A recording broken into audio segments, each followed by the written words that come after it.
teleSUR, Buenos Aires.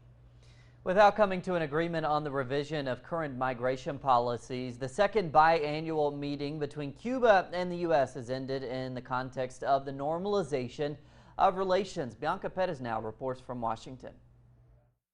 Through a press release, the Cuban embassy in the United States declared that the U.S. delegation does not have intentions to change the migration policies currently in place for Cuban citizens, alluding to the wet foot, dry foot policy.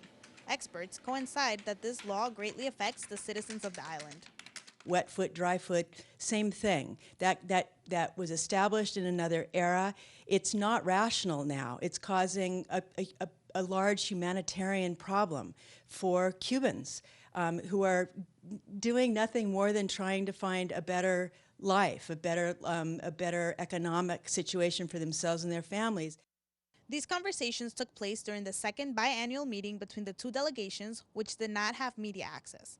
The U.S. on their part showed concern because of the thousands of Cubans currently attempting to access the United States through Central America.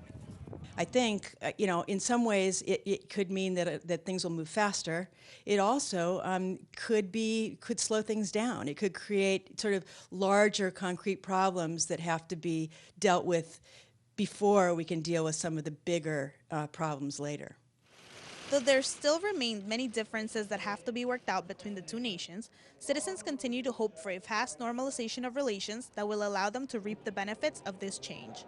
The past is really the past, and going forward, I think both parties have a lot that they can learn from each other and can benefit each other a lot going forward. So I think there really isn't much to be served by things staying the way they are, and I think the future could be bright if we open up the borders to everything.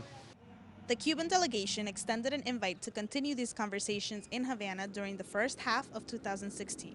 Bianca Perez, teleSUR, Washington, D.C.